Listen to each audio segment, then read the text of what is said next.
Alright,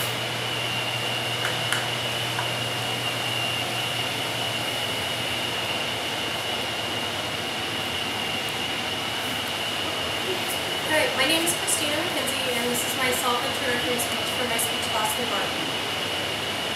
In February of 2000, I signed a document that would forever change my life. I signed a marriage license and became a military spouse. Now back in February of 2000, that was not that big a deal. The worst that could happen was he'd go to Korea for a year. Then we had September 11th, and everything changed. We were lucky. We didn't have to deploy right away, and we got orders to DC when we spent 7 years in a non-deployable unit. We get here, and all of a sudden, hey, my husband's deployable. We've been married for so long. He's been in the Army for almost 13 years at that point, and we've never deployed. So I got to endure my first deployment as a spouse. I learned so much during that deployment. I learned that when your roof leaks, water can start coming out of your electrical outlet. It's a very bad thing. Water and electricity don't mix. I learned that even though you have a really new vehicle and you're only 500 miles past your 3,000-mile oil change, you can still completely be out of oil. Did not know that. Those are all pretty personal things, just important tidbit things, but I also learned some very important universal lessons. I learned that it's okay to lower your standards. You can feed your kids McDonald's 3-4 nights in a row, and that's okay. You can have what I refer to as Mount Laundry. It's also okay. You cannot do your dishes for 3 days. It's okay. Your kitchen might smell a little bit, but it's okay.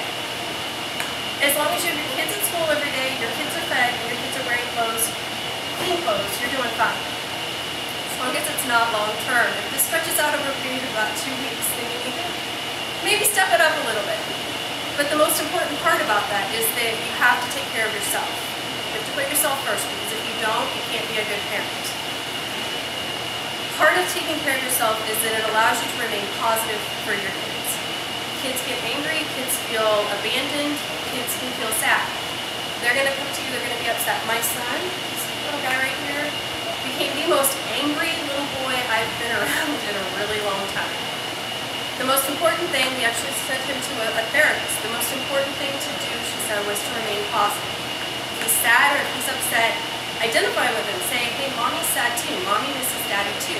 But it's going to be okay. Daddy will be home in so many months, or give him something to look forward to. Like, we're going to go see grandma and grandpa in a month. It worked out well. Those positive interactions with your kids are going to help improve their moods. Now, as a spouse, as a person, if your significant other is gone for a year, there's going to be times where you get really down and you're going to want to cry. Go cry in the shower, go cry in the garage, but don't let your kids know you're crying. You have to stay positive. One of the ways that I used to stay positive while he was gone is, for lack of a better word, it's becoming a little bit delusional. And I'm not meaning delusions of grandeur. I'm not meaning, hey, Johnny Carson's sitting on top of my TV talking to me. My great aunt got that way at the end. But it means what I refer to as the bubble theory. Before they leave, you put them in a bubble. And in that bubble, they're safe, and nothing can happen to them. And you send them away in their bubble. Because if you don't put them in the bubble, then you're going to spend your entire deployment thinking about where they're at, thinking about what they're going through, and worrying about what's going to happen next. Because sometimes your bubble pops. His bubble popped while he was gone. But you got to think about it. You can be down for a couple weeks, you can stress about it. You got to put them back in that bubble. You got to make it to where you're not stressing about that the whole time now. Or you can maybe try a blast-proof safe, because those are a little bit better than the bubble. Deployment is hard. Deployment is really hard, especially for the spouses, the kids, the families. It's hard for the soldiers too, obviously. But there are strategies you can use to cope. My strategies, like I said, were the bubble theory, remaining positive, and letting my standards slide a lot more than I normally would. With those strategies, it becomes a lot easier to, as my best friend says, put your big girl panties on and make it through that year while they're gone. So, hopefully with those strategies, others can find it a little